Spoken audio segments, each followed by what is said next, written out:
This is the moment you've all been waiting for. DC and RC. Welcome to a brand new episode of DC. Coming to you, Lafayette, Louisiana. It's DC and RC. Hailing from Pereira, Louisiana. This fight night, catch your right hook in your right eye, change how you look. Daniel Cormier and Ryan Clark, the champs are here. With battle scars, this warfare. Louisiana's in the air. From Pereira to Lafayette to Los Angeles to Times Square. If I could go one show without you going, I'm Super Bowl champ. When the mic's on, it's showtime. DC and RC, we winning Super Bowls and Emmys. And Daniel got 2 belts around the belly. UFC history, Daniel Cormier. Hey, I'm DC, 2-division champ. I ran the UFC. Cause we asking all the tough questions. This guy's the worst, honestly. I don't know how you could do a show with DC, you broke my heart. This is MMA, mixed martial all-stars. And we bout that ground and pound, so be on guard. And we going round for round, cause we want it all. But there can only be one in the octagon. DC and RC, DC and RC, DC and RC, ESPN, tune in to see.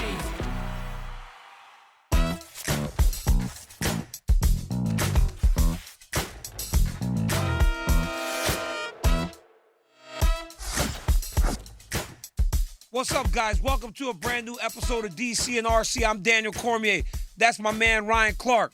RC, what you doing, my brother? Grilled cheese again? Every time I see you, you eating grilled cheese like your mama never made that for you when you was a kid. Man, what's going on? Well, one, my dad cooks, not my mom, so my mother never made that for me.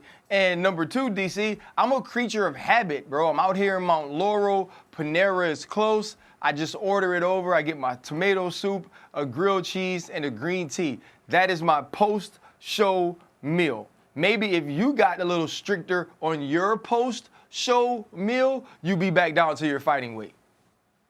Well, I'm going to say this. When I look at my face, I see no problems. And I like the way your mama run her household. She do a real good job. Guys, coming up on the show, we're going to go back and look at UFC 295. Uncle Chael joins the show to talk to us about the main event. And Ryan and I are going to draft our top fighters from the first 30 years of the UFC. But RC, last week I'm in Madison Square. You know that city loved me. Bro, it seemed like every time I walk the streets in New York, Alicia Keys just start playing in the background. The whole city is just up on their feet when I walk the street. Hey, every time, bro.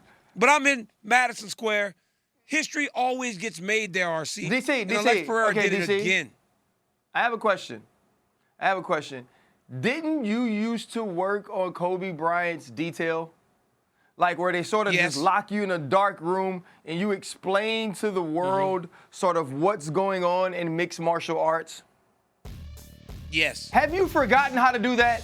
Because what the hell is this, DC? This looks like a 5-year-old trying to spell their name in cursive. Can you tell me what you were explaining about Yuri Prohaska here? All right, RC, you ready?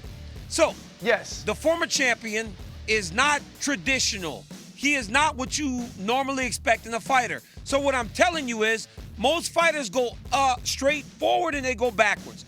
Yuri Prohaska's up, down, he's left, he's right, he's switching stances, he's giving you fake jumping knees. But the moment he went at Volkan Ozdemir and he landed the punch that knocked him out, it was a classic 1-2, RC. So in all that craziness, to finish the fight was a 1-2. So essentially what I'm trying to do is show you how unpredictable Yuri Prohaska could be. And that's why it looks like that. Because you know what else is unpredictable, RC? A first grader trying to write their name in cursive. You never know what you're going to get. And that's exactly what you see that, RC? You see that, RC? I like that. You boys a politician. I like that. That's TV. You see that, RC? You do, hey.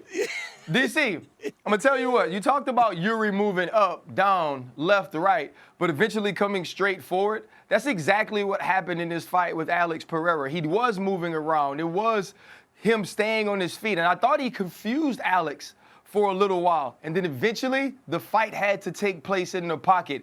And we saw a right and then a quick left hook by Alex Pereira put Yuri Prohaska down. And then elbows to the side of the head eventually took him out.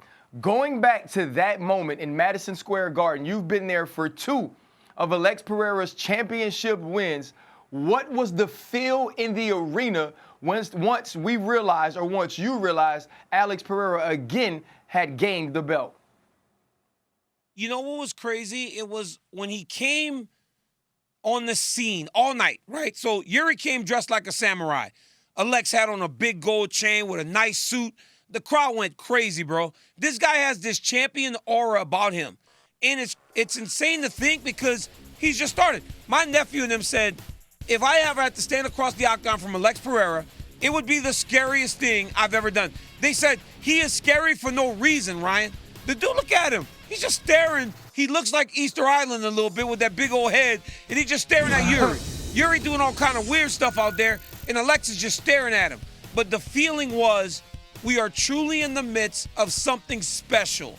This guy is we've never seen this type of fighter before type of fighter, and he's doing it at a rate that is so unexpected, and no one ever could have guessed that Alex Pereira could be who he is today in such a short period of time. So it just felt special. You could feel the magnitude of his accomplishment the moment Yuri Prochazka fell and the fight was over. You know what was crazy about it to me was Alex didn't look as aggressive as I've seen him in fights. You could tell Yuri's style sort of confused him, and he was trying to figure it out. But he has the great equalizer in combat sports, and that's power.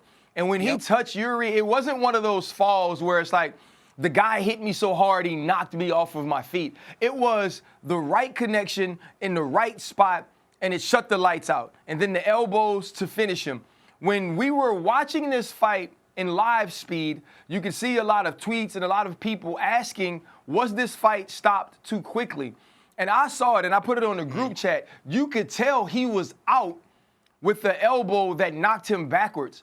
It just speaks to the power that Alex Pereira has in the pocket. But let's think about what this dude has accomplished in such a short period of time, and then ask the question why. One, it's because of who he was in kickboxing. But more than anything, it was because who his nemesis and who his why was in the UFC. His nemesis and his why was Israel Adesanya. And it was Israel Adesanya's dominance that made us want to see Alex Pereira get that opportunity. And all he did in given every opportunity is succeed, is dominate. And now to be a two-division champ this early in his UFC career is absolutely phenomenal. And to do it in the style he does it in, this is one of the scariest humans I've ever seen in my life. And I know for people like you, DC, for people like Yuri Prochazka, that doesn't resonate with y'all, right? But to me, there's like running backs, and then there's Adrian Peterson, right? There's linebackers, and then there's Ray Lewis. And so you think about people who play a certain position or who are involved in a certain sport that transcend the physicality of even a violent sport. And I feel like Alex Pereira is one of those guys, and beating Yuri Prochazka just cemented that. And I think already this guy is a UFC Hall of Famer. Oh, he's absolutely a Hall of Famer. That is not to be questioned. This guy, in 11 fights, Ryan, you know, Chael, who's going to join us in a second, he's an orator of words, and he will say anything. He told me this might be the greatest amateur fighter we've ever seen, because most times when you're 9-2, you are just finishing your amateur career. This guy's 9-2, and he's won 2 belts and one in the UFC in 2 weight classes, 2 of the heavier weight classes. His performance was so good to me because, one, in another fight, he got taken down early, and he was able to defend himself on the ground, not get submitted. He also forces you to fight fights that you know is not going to be beneficial to you. You know, having to stand with Alex Pereira, at some point he's going to find a way to hurt you, whether it's with those brutal leg kicks or with his hands. He's going to find a way to hurt you, but you still are forced to stand with him. He also is a guy that knows enough to counter and score right when he needs to. Because, Ryan, you spoke to Yuri Prochazka's style causing him some confusion. That was in the second round. He looked a little bit confused. He looked worried. He looked like he got hurt. But as in when he's hurt, he's still so dangerous. And when Yuri had him hurt, he went to try to finish, and Alex was able to find that shot that put him down. The guy is just phenomenal. He's one of the nicest people you know. He's one of the best fighters we've seen in a long time, and he has done something that no one else has ever done in the UFC. Win 2 championships in 2 years. 2 years. He made his debut in Madison Square Garden 2 years ago with a double jumping knee to win. 2 years later, he has been the middleweight champ, lost the middleweight championship, earned the UFC light heavyweight title shot, won the UFC light heavyweight title. It's unreal, and I don't think it'll ever be done again, especially in this time frame. Okay, DC, I'm gonna change this show. Right now, this show is not the DC and RC show. It's the RC UFC interview show. So I have 2 questions for you that I need you to answer. All right, here's the first one. Okay. With Alex Pereira's dominance over Yuri Prochazka and getting an opportunity to see him withstand the grappling of Jan Blachowicz, right? What he did to Sean Strickland. Are we underestimating what Israel Adesanya was able to accomplish in regaining the belt from Pereira? Can I say something, bro? One of the first things I said after the fight to our group message and another group message I'm in, how did Izzy beat this dude? That when you ask that type of question about someone who is as great as Adesanya, you know how good the person is that he beat. I said, how did he beat him? Because when you watch him fight, he doesn't leave holes. I think we don't put enough value in that win. We don't put enough value in the fact that Izzy was able to find that shot that finished him 2 times. He did it in the first fight where he hurt him bad, and then he did it in the second fight to finish the fight. So yes, we should value it more. But make no mistake about it, he was winning that fight against Adesanya. Even the second fight, he looked better than he did in the first fight against Adesanya, and Izzy caught him to knock him out. So over the course of their 4 times, Izzy found a lot of success early in kickboxing and got finished. Alex found a lot of success early in the last fight and got finished. So it's just 2 really master strategists, master strikers that find ways to end the fight. But to answer your question, yes, we do need to put more respect on Izzy's win over Alex Pereira. You know, and also when you look at what Alex Pereira was able to accomplish, he now gets an opportunity to grab the microphone in the octagon and sort of call his shot, even though people thought Jamal Hill would be the next opponent or the next contender for the championship. But DC, based on his call out, I feel like there was someone who may or may not have a UFC show who predicted this. My prediction is Alex Pereira beats Yuri Prochazka. Oh, I forgot about Pereira. Right? He beats. He's not fighting Izzy again, bro. And Izzy comes out of fantasy match. full retirement. Izzy comes back and fights Alex Pereira at UFC 300 at 205 for the belt. And here's the tweet. It said, oh my God. Let it go. Let it go. Hey, he said, hey, you know my dog said he will leave you frozen like Elsa. Israel Adesanya said, let it go. So it seems like you are correct. They probably aren't fighting. But DC, did I or did I not say that this would be a fight, or at least something we were talking about for UFC 300? I am telling you, Alex Pereira doesn't want to be the UFC champion. He doesn't. He wants to haunt Israel Adesanya the rest of his life. If Israel Adesanya goes to a dance party when he's 54, Alex Pereira is going to be there. If Israel Adesanya has kids, right? At the kids' christening, guess who's going to be the priest? Alex Pereira. If Israel Adesanya does anything for the, hey, bet this. When Israel Adesanya goes into the UFC Hall of Fame, guess who else is going to be in that class? Alex Pereira. They are never. Alex is not going to ever let Izzy do anything that he's not involved in. When you hear that call out after winning the belt at 205, what does that say about Alex Pereira's feelings about Israel Adesanya? He doesn't like him at all. And it tells me, honestly, the rivalry means more to him than all of his accomplishments. Because Izzy's down right now, right? Izzy just lost the belt. He said he's walking away. Izzy's down. But Alexis trying to make him back relevant in the title picture because he just wants to fight him. Look, Alex doesn't talk English, but he can't say Adesanya, come to daddy. That's the only thing he says in English. Dude don't speak a lick of English, but he knows Izzy's name. But I feel by doing that, he gives Izzy power. Izzy doesn't have the power now. When he was the guy in the bar watching Adesanya from afar, Izzy had all the power. He had all the juice. But by calling him out, he's at home on his couch chilling. Izzy starts smiling and says, let it go. I'm going golfing. Like, he can play him that way. And guess what? If I'm Adesanya RC, I'm playing it that way because guess why? Oklahoma State beat Oklahoma the other day. We have played the Bedlam rivalry 120 times. We have lost to these dudes 97 times. We've won, what, 20? Dog, we've won 20. We have won 20. It's not a rivalry, bro. Them dudes just beat on us every single year. And we won the last one. And they're going to the SEC. If I'm the Oklahoma Board of Regents, Oklahoma State, I'm never playing them again because I got the last one. You gonna keep Have your fun one with win? LSU and Alabama. Man, I'm taking that, and that's just what Izzy should do. Izzy should say, you know what? No, I know that it's that bad for you, so you're going to have to live with that one. You got to eat that one for the rest of your life. I don't care what you accomplish. You never getting a chance to get it back. I don't know if Izzy has that ability, but you and I both know Adesanya's petty. He made fun of the man's children. So if he's that petty, he's going to be okay sitting there and going, nope, you might have won 3, but I got the last one.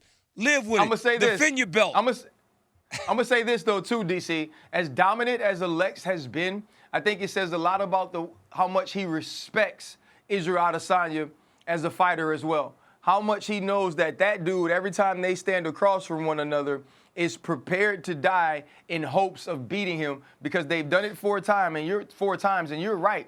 He's won 3 of them, but they were all battles that Israel Adesanya was absolutely game for. I thought it was a cool call out. I thought somebody missed the call out early on in the night, but we're about to bring in the king of call outs, and that's Uncle Chael. There he is. Uncle Chael. Chael Sonnen. What's up, my guy? How you doing, Chael, brother? What's happening, guys? Can I respond to that? You know, I loved the call, and I think that Pereira might have even said for UFC 300, but there was also something that kind of disappointed me. RC, before you had Daniel Cormier and Stipe, or Daniel and John Jones, you had Daniel and a young man named Chael Sanderson. This was in dual meets in front of nobody. This was on ESPN in front of the entire world. I don't bring that up to embarrass Daniel. I bring that up to celebrate. These were great memories. These guys went on, they shuffled weight classes. They went on to be Olympic teammates together. I would kind of like that celebration between Pereira and Izzy. At some point, I kind of like a shaking of the hands, and bygones are bygones, and go tell the story someday, at your local bar having some peanuts. I kind of disappointed me, to be fair. Really? Chill. I actually can't believe that. I thought you would have loved it. Yeah. You're the king of the call-out. You love a little pettiness. You don't like the fact that Alex, on his night, where he becomes the 2-division champ, he's going back to the one dude that has bragging rights over him in the UFC? I most certainly do from a competitive standpoint, not to mention they have a common opponent, which is Jan Blachowicz. Like, this story really tells itself. I just thought they moved on. As a matter of fact, I bring up Daniel and Chael Sanderson. One of the ways they smoothed this, they changed weights and found a way to work together. I thought that's what Pereira was doing when he changed weights, kind of saying, all right, Izzy, have your fun. I'll go up here. We'll both be great. So when Pereira pulled them back in, yeah, you know what? I kind of thought, guys, you got to let this go. I love the competitor in them. I think that's how they both got to this point. I thought the Elsa reference was wonderful. It was Halloween a week ago. My daughter went as Elsa, so I got the reference better than most people. But I'd like to see these guys make up, in fairness. Chael, let me say this. You watch these two guys, and you see Alex almost elevate Izzy on a night where, like, Izzy's down right now. But Izzy did win the last one. Chael, if you're Adesanya, are you happy that he's calling your name, but you're never giving him another? If I ever beat Chael Sanderson, regardless of how many times he beat me, I would never wrestle Chael again. He would have to live with that loss for the rest of his life. If you're Izzy, are you fighting him again? No, and see, I mean, that is the part, fellas, that is so cool about a competitor. Like, what drives these guys? What gets them up? How do they have this courage? Alex Pereira is an amateur. If you look at his record, he's had 10 fights. If I'm wrong, it's 11, but he's also had 2 main events at Madison Square Garden, 2 different championships in between. He's beaten other world champions. He's guaranteed a spot in the Hall of Fame. Alex Pereira, I'm not sure, is any better today than the day he debuted. And I know that could be debated, but I think you'll agree that it's at least close. He might have been able to win the world title on his debut. He largely did to us what Francis Ngannou just did to boxing. Pierre was largely first. He wasn't given the chance to fight for the belt. But if you went back and told me he could have definitely won it on his first night. Yeah, and that's what's amazing about what he's done in such a short time in the UFC. He was explosive from the minute we saw him. I mean, Joe Rogan almost bust the neck out of his black button-up on that flying knee, so I think you're absolutely right. But, Chael, earlier on that night, Tom Aspinall had one of those moments that announces to the world, I'm him. And he knocks out Sergey Pavlovich in the first round. And I felt like, and I think many people felt, he had an opportunity to say, John Jones, it's me and you. We're the 2 best in the world. Do you feel he missed an opportunity by not calling out Jones when he had the chance? I think he was following the script. I mean, what we were told a week ago is kind of a tough riddle. We're told we're going to have an interim champion, which means we're going to have a healthy and willing interim title holder that's going to sit ringside and watch Stipe and John Jones fight for an undisputed belt 10 months from now. Look, we fiercely adhere to whatever rules we make up on the spot in this sport. But one thing we do know about interim titles is if the undisputed champ returns, you guys fight. Then, RC, get a load of this. We're even told that John Jones and Stipe, whoever wins, they're both going to retire. So imagine you're Tom Aspinall in the front row. You wait for the interview. As soon as the words "I'm retired" come out of your mouth, you're now elevated to undisputed champion without throwing a punch. I think it's hard. Do you want to know something, though, RC? You want to know who does have the power and who this is really on, who's a veteran that isn't caught in his first big moment? John Jones. John Jones has the power to push everything aside and deal with Tom. All I wish John right now is well. He's dealing with an injury. We want him to get that better on a human level. But when you do talk about whose call out can really move the needle right now, it's Jones calling out Tom. Yeah. I don't think he's going to do that. I don't think he's going to do that. He said, Tom, congratulations on the interim title. That was an awesome performance. Chael, as I look at Jones's tweet, that seems to be the overwhelming thought now, is that Tom Aspinall looked amazing. He beat Sergey Pavlovich in a round, less than a round. He's beaten everybody in less than a round. You and I were sitting doing a thing last weekend for one of our sponsors, and we got to talking about Michael Bisping, who is one of our friends, and he's a guy that is very open. We all talk for a living, but he is very guarded with his praise. Last week, he goes crazy with his praise, talking about Tom is going to be the greatest heavyweight of all time.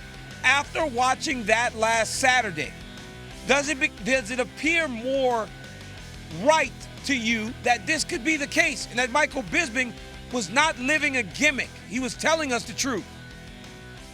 Michael Bisping does not spare the lash, Daniel. He is not big on complimenting other people. I'm friends with Michael Bisping, and I've never been complimented by him. So, yeah, it did mean something to me when he was doing this. Now, I do think one person that was surprised with all the success of Tom, it does appear to be Tom. He seems to be a pretty humble guy.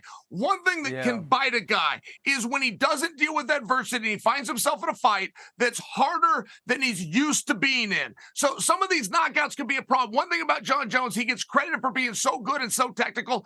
John Jones is a tough SOB. That people don't understand that about him. Yes, I fought him. He had his bone sticking through his foot. He wrapped it up in the back just to go to the press conference and told the ambulance, you can wait for me. That dude is a legit tough guy. I think Tom is excellent. I think he's a wonderful fighter. Showing that grit, you're having a different conversation. You know, you look at the sort of layout you gave us, right? We're going to see Stipe and John Jones. A guy like Tom Aspinall could be sitting cage side and be elevated to be the heavyweight champion. When you look at Tom Aspinall and who he is, and you spoke about some of that adversity, the skill set, though, Chael, being light on your feet, having that sort of power, being able to grapple, does Tom Aspinall have what it takes to be one of those long reigning champs that we may one day call the greatest heavyweight of all time? He sure appears to. The one guy that I just don't know knows it is Tom. Look, maybe this is his personality, and being humble serves him best. But the last time he spoke about Jon Jones, he said, I'm not ready for him. In fact, it was 2 fights ago. It was about 18 months ago. But Tom's exact quote was, before I talk about Jones, I need 3 more fights. I'm not ready for him. I think Tom is better than Tom knew he was. Let me tell you a real quick story. I never met Tom. So he comes up on the set of ESPN. He does his piece with Brett Okamoto. I'm off to the side. I start visiting with his father, who was also the head corner man, head trainer, laid out the game plan. I said, hey, are you guys out here alone, or is your wife, meaning Tom's mother, is she here? I never met the man. He says, well, he pulls his phone out, says Tom's mom's at home. She's too nervous to watch him, so she's in bed. I said, you mean she's in bed watching the pay-per-view, or she was relaxed enough to sleep? He said, no, she's awake, and he shows me their conversation. The father sent Mrs. Aspinall a message, and all it said is, the lad done good tonight. She wrote back, he always does. And you know that emoji that's like Z, and she went back to sleep. Now, I couldn't believe this. This was a great moment that the father shared this with me. I even said to him, sir, is this private or can I talk about it? He said, you can talk about it. I then start talking with one of his cornermen. The cousin is a nutritionalist. All the cornermen are good buddies that have been there from the beginning. One of the corner tells me the only thing Tom's better at than fighting is being a father. I said, why do you say that? That's the biggest compliment you can give a man. Why'd you just say that to me? We just met. He said he has 3 children. One has special needs. He said the wife is not here because they could not find what they deemed as parents adequate health care. So she stayed home. She missed the trip. She missed the moment. She missed the spotlight to be with their children. That meant something to me. I know I'm off course, but I wanted you guys in the whole world to hear that. That's amazing. Well, that's actually one of the things about Tom Aspinall that stands out to most, and that's why people are drawn to him. He's a special type of human being. And it sounds like his wife is too, and his entire family. But you're talking about a father who gave up everything to train his kid for that night, Chael. So that reaction doesn't surprise me. The lad done good. Because when you train your son from 8 to be the champion of the world, a lot of times your kid becomes the champion of the world. We have seen it from time and time again, Chael, from Kerry Collat in wrestling to some of the other great wrestlers we have seen before. When the father makes that sacrifice, that's what happens. But let me ask you this. I was sitting with Mick Maynard the other day, and I said, what's next for Tom? Do you blow up the fight between Stipe and Jones, or does this guy fight again? Do you see a world where Tom Aspinall fights one of those guys, Chael, or do you believe that we have our first time where someone defends the interim championship? Well, I'll tell you this, a little bit of a false narrative is that Jon Jones is scared to fight the next crew. Now, 1 week ago, it wasn't Tom. The big boogie monster on our chat boards, Daniel, was that Jon Jones would not fight Sergi. That's the one to beat him. Well, 1 week before that, it was Jon Jones will not fight Francis Ngannou. Now today, it's Jon Jones won't fight Aspinall. I got to defend Jon on this because when Sergi was the backup fighter, Jon Jones told Dana White, I'll fight Stipe as planned. If something happens to him, I will fight Pavlovich. So it's not a matter of if Jon's willing to do it. He already agreed to do it. And I just bring that to you because the same thing goes for Stipe. Stipe already agreed to beat Pavlovich.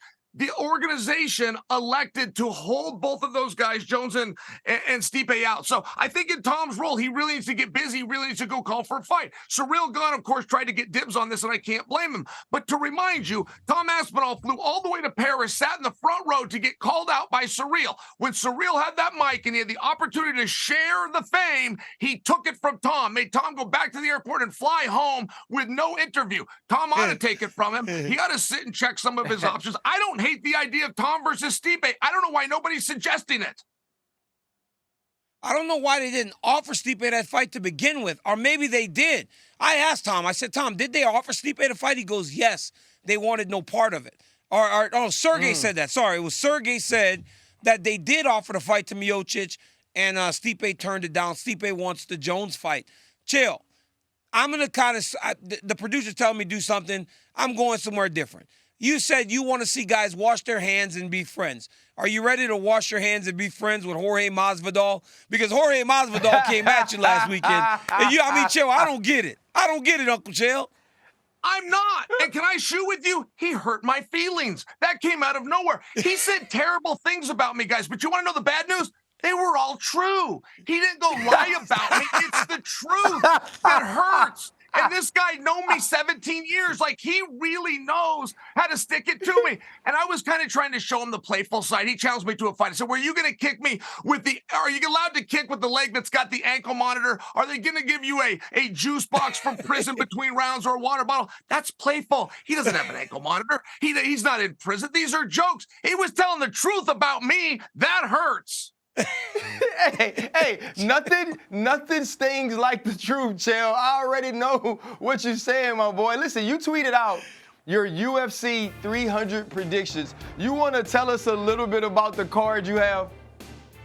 Now, I must tell you, I got this from a guy named Tommy in the Bronx, and he's a source that I go to, and Tommy's pretty solid. He's extremely solid on anything to do with the Diaz boys. And I just said, Tommy, can I put this out? I'm just going to put it out and see how people respond. I'll tell you guys what. One of the big fights, and I don't think we're going to do a spoof. So many people think when they hear 300 that this is one of the times that Dana's willing to have fun, like, say, bringing Ronda back or bringing Lesnar back. If you wanted to just have fun, you'd book Masvidal against Gaethje and you put up the BMFL. I just don't think that's the direction Dana's going to go in. Dana White is very disciplined that he never does a match unless the outcome has a potential meaning. So I don't think we're going to do any kind of spoofs. I think we're still looking at it. I do think there's a very good reason that Sean is being turned around so quickly against DDP. I think that they would like to see Adesanya come back, and whether that's a rematch with Strickland or that's DDP versus Adesanya was so hot it was melting airwaves. They brought in Africa. Yes. One guy was white, one guy was black. Media didn't even know how to touch this. This thing was so uncomfortable, but everybody wanted a little bit more of it. I think they'll try to rehance that feud if possible. They missed the boat a little bit on that one, Uncle Chael. That was one that needed to happen, and it'll happen at some point. I got to be honest, though. That UFC 300 card, let's call it underwhelming. Chael, I might not even buy the pay-per-view. And, I mean, I'm sitting at the octagon side right there for that one. For free. I'm not trying to watch. I'm not trying to watch Merab and Henry. I'm not trying to watch Merab and Henry Cejudo on the main card of UFC 300. While it's a great fight, that's not one of those. We need bigger fights, especially when 200 had the fights that they had and 100 had the fights that they had. Yeah, Chael, I'm in a little disagree there. We're going to bring a spoof fight. Somebody's coming back. We might wheel Brock Lesnar out there after all of his WWE success. But somebody got to be out there. Chael, thank you for joining us, man, as always. Thank you, Uncle You Chael. are a friend of the show, and we appreciate your time, brother. We appreciate you. I've had it with you both. RC. Goodbye. RC, he's the best. He's the best, RC. I love him. Let me ask you this, though, RC. What should they do at heavyweight? Like, what is the right answer to how they should handle the heavyweight division? Does Jones say, you know what, man, I'm not fighting Miocic for legacy. I'll go fight the kid? You know what's funny, DC, is I had a thought, and I'm going to ask you this thought, and it may be stupid. Before the fight, Sergey Pavlovich seemed extremely dangerous and scary. It almost seemed that now since Francis Ngannou was gone, that was the scariest man in the heavyweight division. I'm not saying the best fighter. I'm saying the scariest man. And so if you did offer Stipe that fight, I think at that time it seemed like, holy hell, I don't really want that fight. I don't want Sergey. Here is what I would do. I would have to think that Stipe thinks or believes he could beat Tom Aspinall. I would think Tom Aspinall, even though he has this great record and he has this amazing finish, I don't think people fear him in that way. I'd make Stipe Miocic, Tom Aspinall, while John Jones is recovering. And your hope there, and I don't even think it matters, your hope would be that Tom Aspinall wins that fight, and that says to the rest of the world, this guy is the real deal. And so he fights John Jones when he comes back. And one of two things happen. John Jones cements himself, and I think he's already there, cements himself as the GOAT. It's no argument, right? I think it's him and Khabib Nurmagomedov right now. He wins that fight over Tom Aspinall. We have no more questions, and he could ride off into the sunset. or he could defend his belt if he wanted to. If Tom Aspinall beats Stipe and beats Jon Jones, you have one of two things that happen. They have a rematch, which everybody in the world would want to see, or you have an undisputed, unquestioned heavyweight champion of the world. And that's what the UFC needs in that division again. You know what's crazy is like that would be, so you got a lot of jobs. The one I didn't know you had was Tom Aspinall's manager or some part of Tom Aspinall's team, because that's just ideal for Tom Aspinall. Like to get to be able to fight the greatest heavyweight of all time with the chance to win, and if you beat him, you fight who may be the greatest heavyweight of all time. Yeah, Ryan, that is you being Tom Aspinall's business advisor, but the reality is that won't happen. That's not something that you think these guys would agree to. I don't believe that Stipe says, yeah, I'm going to go and fight this guy who is the interim champ. He's dangerous. He's tough. And give away a fight in Jon Jones where you know you get more money. When you fight Jon Jones, you get more money, bro. And it's like, why would Stipe at 41 risk that to fight Tom Aspinall? I don't think it happens. I think Tom Aspinall is going to have to wait and see. And again, he was injured. Right? That's probably what was most impressive, is that he said the moment he got the fight, he got excited, so he started training really hard, and he tore a muscle in his back. So this guy wasn't even healthy going into the octagon last weekend. He's a stud. He's a savage. Every word you can use to describe a great fighter is what Tom Aspinall is. Well, all that happens there, DC, is you got to hope this. You got to hope that Dana White has a conversation with Jon Jones and Stipe Miocic and says, hey, guys, whichever one of you wins, please don't retire. Don't retire. Give me one more fight. I'll break the bank for that one more fight, and you get an opportunity to fight Tom Aspinall where there could be some passing of the torch to where we really feel we have a heavyweight champion we want to get behind. But 30 years of the UFC, wait, real quick, that would suck. Yep. That would suck, RC. That would be ideal, because just like professional wrestling, right? When you're ready to lose and retire, you get pinned by the next guy to carry the torch. Yes. In fighting, it doesn't always work out that way, right? Jones could fight Aspinall and beat him and still retire with the belt. So then it's not ideal, but at least you get the opportunity. But if they fight each other, Miocic and Jones, and whoever wins, and they just kind of walk away, there will always be that lingering thought or question, is this guy the real champ? Yep. Well, DC, it's 30 years of the UFC. We're coming up on UFC 300. So we are about to have our UFC 30 draft. Corporate Jake, what are the rules? All right, guys, pretty simple. We'll draft from the UFC's first 30 years, 5 picks each, snake draft. So RC will go first. Then Daniel, you have second and third pick, and we'll go until everybody has 5 picks each. So RC, who is your first pick? Okay, let's do it. Yep, so with my first pick of the UFC 30 draft, I draft Khabib Nurmagomedov. That is my number one pick. 29-0, I am going with the Eagle. All right, DC, you're up. Are we picking on merit or business? Right? Because I thought for sure you was going to take Conor McGregor. I thought you were going to take Conor McGregor, man. I don't. Hey, DC, all right, with my DC, first can I be pick, honest? Go ahead. I'm picking off of pettiness. Because I know you'd want him, so I just took him. If I'm being honest. I didn't even want him on my team. I just took him so you don't get him.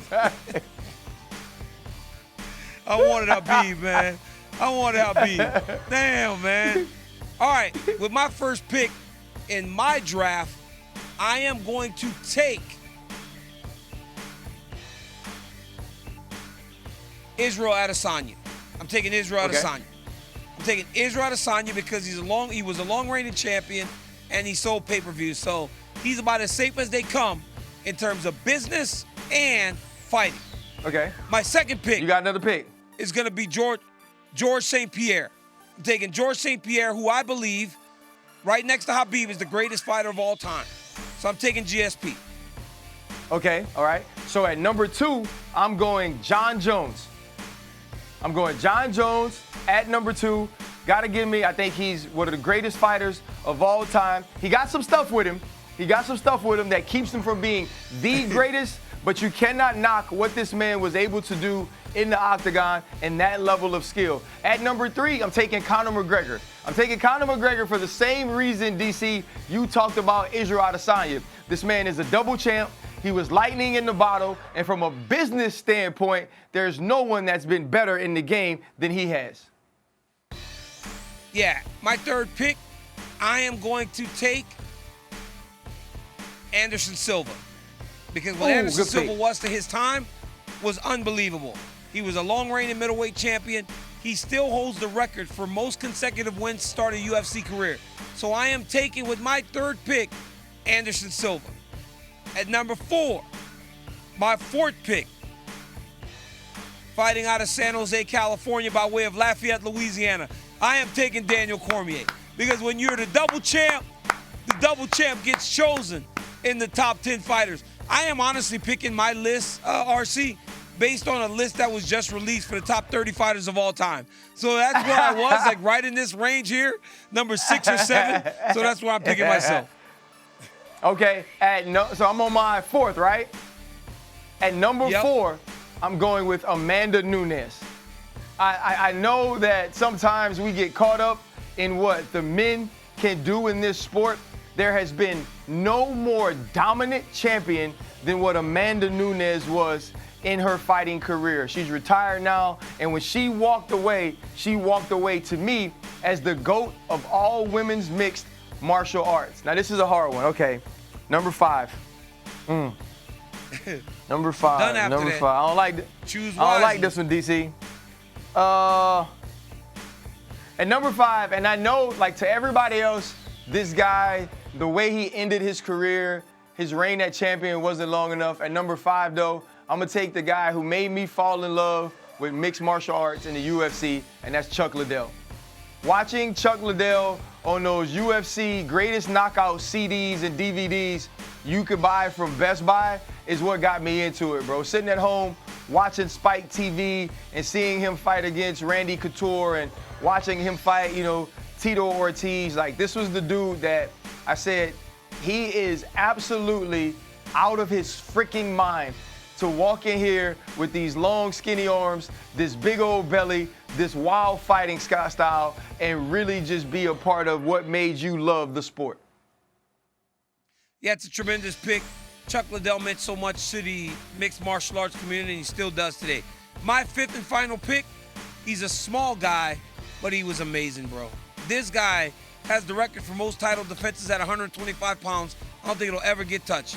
I'm taking Demetrius Mighty Mouse Johnson. Yep. Demetrius Mighty Mouse Johnson may be the most talented mixed martial artist I have ever seen in terms of pure skill, in terms of just his ability to learn, his ability to improvise. Do you remember when he took that kid from New Mexico, threw him up in the air and armbarred him on the way down? Yes. Demetrius Johnson used to get a lot of flack. The coldest move ever, bro. He threw him up ever. And armbarred him on the way down. He called it the mousetrap, son. He called it the mousetrap. His name is Demetrius Mighty Mouse Johnson. So while he was just real good, he still was also kind of cool. Like, bro, he got a lot of flack for not finishing, and he finished a lot of fighters. It was Ray Borg is who he did that to. Threw him up in the air, armbarred him on the way down. He's one of the best mixed martial artists of all time. So I'd put him on my top 5 list.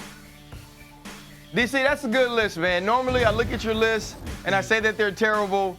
Obviously, I picked my first round pick purely off of pettiness and being messy, and I'm comfortable with this. I like my list. My list is great. Your list is great as well. I thought to go Ronda Rousey at 4 over Amanda Nunes, but when I look at Amanda Nunes' greatness, Amanda Nunes actually beating Ronda Rousey, Amanda Nunes beating Holly Holm, more importantly, Amanda Nunes beating Cyborg. She was absolutely dominant in her career. That's why I went with her. And Chuck Liddell made me fall in love with the sport, so there was no way I was leaving him off my list. Emotional investment in the people means a lot to you. That's one of your terms right now. You should make a t-shirt that says, Emotional Emotional investments. investment. You got a lot of 'cause emotional that's the investment people in my that bank really account, resonate too. to you. Yeah, absolutely. You got a lot of assets. Absolutely. It's time, Jake. Corbett Jake. Let's get it. All right, guys, following his massive head kick KO win over Matt Frevola, who DC called cornroller during the walkout, Benoit Saint Denis called out the likes of Justin Gaethje and Dustin Poirier. DC, tap in or tap out on Saint Denis calling out top 5 lightweights. I love it. I love that he tried, but it ain't nothing but a pipe dream. He not going to get neither of those dudes. Them dudes looking at Benoit Saint Denis going, I ain't fighting this dude, man. Because there's just no benefit to it right now. That's why you see so many guys fighting between each other. It was crazy to see Justin Gaethje give Fiziev the chance because nobody else would have. So if he does have a chance to get one of them, it's Justin Gaethje because he's a psychopath and he'll fight anyone. But I don't think he really gets any traction on that call-out. But great call-out. Now, yeah, I tap out on this. I mean, the head kick was crazy. You know, you catch your opponent floating away from you. You throw it at the right time, catch him, knock him out. Thought it was beautiful. That don't get you Poirier. That don't get you Justin Gaethje. He's going to have to wait a while for that. And by the time he gets to that point, I don't even know if these dudes going to even be tripping about fighting. Corbett Jake, what's up? Guys, Tony Ferguson has called upon former Navy SEAL and marathon runner David Goggins to help train him ahead of UFC 296. The videos are quite intense. So RC, tap in or tap out on Ferguson's call for help to Goggins. You know what? I tap in on it for this. Like, turn over every stone.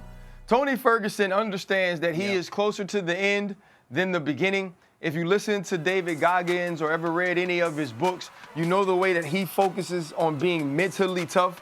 And Tony Ferguson's a guy that's already told you what he can do physically and showed you that. Now it's about finding that extra edge. And if he feels having David Goggins not only in his training camp, but in his ear constantly makes him a stronger, better man and better fighter, I'm all for it. I tap in on making sure you leave no stone unturned. Great call by the former interim champion. He wants to try to see if it's going to change something for him. He's going to be in shape, but I don't know that the fatigue of our cardio is going to be the issue. That's not what's wrong with Tony Ferguson. Right. It's not that he's not preparing himself right. It's just other things, other reasons are why he's losing. And I don't know if David Goggins is going to be able to change that because, dude, the weathering and the beatings that you take in that octagon can't be fixed just by mental approach and working harder in the gym. It just takes something a little bit more. And also I worry, you know, Goggins he works so hard. He don't care how you feel and he's going to make you work. I hope he doesn't beat Tony down and overtrain him. Corbett Jake. Now ranked number 7 following his win over Derek Lewis, Jailton Almeida called out former interim champ Ciryl Gane for a heavyweight contention bout. DC, tap in or tap out on Almeida versus Gane. I tap in on the fight, but again, if I'm Ciryl Gane, I'm not doing that. I am not fighting Jailton Almeida, especially after I saw him take Derek Lewis down 20 times over the course of 5 rounds. Ciryl Gane is in a very unique position right now. If Tom Aspinall is the champion, he's a striker. Ciryl has a real opportunity to go fight another striker. Don't fight a guy that's going to take you down over and over again. Tapping on the fight, I don't think it'll happen. I tap in on the fight. I'd love to see it. I'd love to see Ciryl Gane give a guy like Jailton Almeida a chance, but he ain't doing that because there's no benefit to it. There's no benefit to him. Like you just heard DC say that Justin Gaethje gave Rafael Fiziev a chance, and people were surprised about that because fighting down doesn't help you win championships, especially when stylistically it's not a great matchup for you. So I tap out on this from a Ciryl Gane standpoint, but I'd love to see the fight. I guess over the weekend, Dana White officially announced that he has booked the Las Vegas Sphere for the UFC Mexican Independence card next September. RC, tap in or tap out at the UFC in the Sphere. I tap in on it, but didn't the Sphere lose like $7 billion in like a month or something like that? I can't get like fired for giving you misinformation numerically. I tap in on it because the one thing Dana White has always done is push the envelope. Continue to try to make this brand bigger, better, and different from other things. And so I tap all the way in on this. What could be more Las Vegas right now than fighting in the Sphere? I tap in on it because Dana White loves challenges, and that's going to challenge him. He's not only going to get challenged trying to put on a show, but by some of the big promises he's making. He said, I'm going to put on the greatest martial arts show of all time. That is pressure.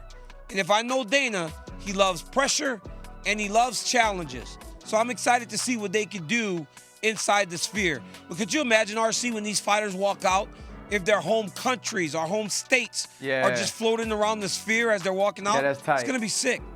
All right, guys, lastly, we've shown tag team MMA on this show, but let's up the stakes. How about 3v3? RC, tap in or tap out 3v3 MMA, and who would your team be? So it's you plus 2 other people. First off, I tap out. Here's why I tap out. You're not finna club punch me, homie. Like, that's not skill. It don't take skill for me to be mixing with this dude and then get a bomb upside the head. Yep. I've been in fights in Thailand. That's not cool. And my team would be Daniel Cormier, right?